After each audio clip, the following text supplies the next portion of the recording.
All right, welcome to this explainer where we're going to demystify the Korean electrical code. We're going to cut right through all the complexity and focus on the essential wiring rules, the stuff you really need to know to keep your installation safe and totally compliant. So, what's the secret? Well, it's all about the rules, right? And today, we're going to dive into some of the most critical ones for any electrical job. And this is it, the KEC, the Korean Electrical Code. This is the playbook, the foundational document we're going to be digging into. We're going to focus on the key principles you can actually use, right out in the field. Okay, so here's our game plan for today. We'll start with core circuit integrity rules, then move on to connecting conductors in parallel. After that, we'll tackle controlling electromagnetic effects. And finally, we'll wrap up with choosing your conduit system. Let's get into it. All right, first up, let's start with the absolute foundation of safe wiring. And it all boils down to this one simple principle. One circuit, one raceway. This is the golden rule, folks. It means all the conductors that belong to a single circuit, I mean every single wire, have to travel together in the exact same conduit or cable. And this image just lays it out perfectly, doesn't it?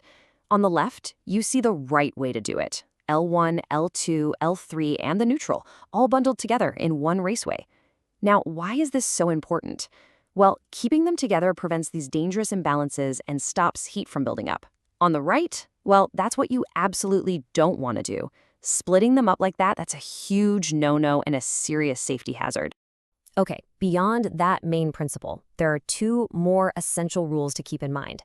First, a neutral conductor can't be shared between different main circuits. Each circuit gets its own. And second, if you've got separate circuits in a single junction box, you have to divide them with an insulating barrier. No exceptions. This is all about preventing any accidental cross connections. Okay, let's move on. What happens when you need to handle more current than just one wire can take? That's where connecting conductors in parallel comes in. But as you can imagine, the KEC is super specific about how to do this safely.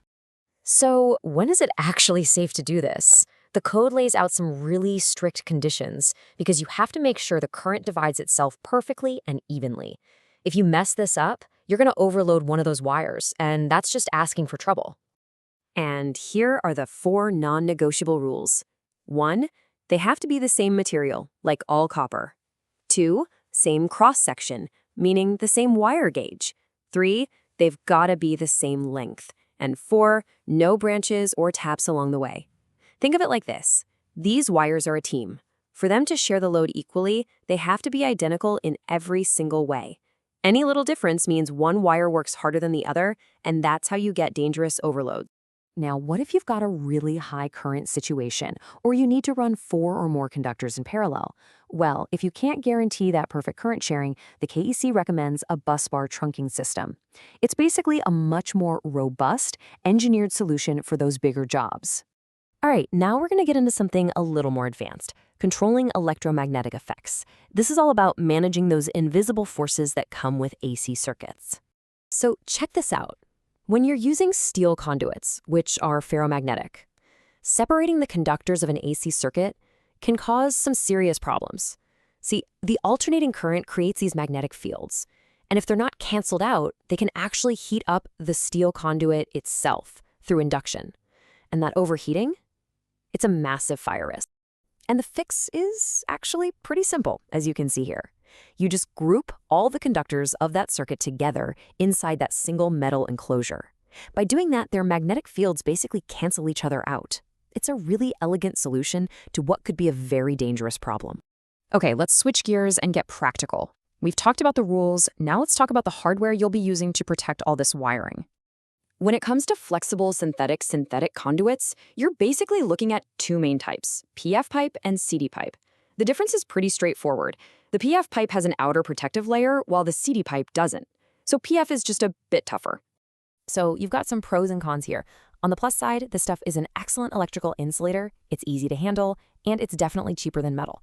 The big downside, though, is its mechanical strength. It's just not as tough as metal. So you really have to think about where you're installing it and what kind of protection it's going to need. Okay, here's a number you need to remember, 1.2x.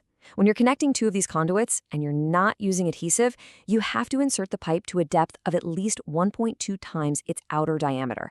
That's what gives you a solid mechanical grip. Now, if you are using an adhesive, the rule changes. The minimum depth drops to just 0.8 times the outer diameter. Makes sense, right? The glue is doing a lot of the work for you, so you don't need quite as much of an overlap. And here's what all that looks like in a technical diagram. You can see the correct way to connect everything: the conduits, the boxes, the couplings. This is basically a perfect picture of how to apply those insertion depth rules. And then we go from the drawing to the real world. This is what it actually looks like on a construction site just before the concrete gets poured. You can see how the code and the rules we've been talking about translate directly to what you see on the job. All right, let's wrap this up with the key takeaways. First, one circuit, one raceway. Don't forget it. Second, if you're running wires in parallel, they have to be identical.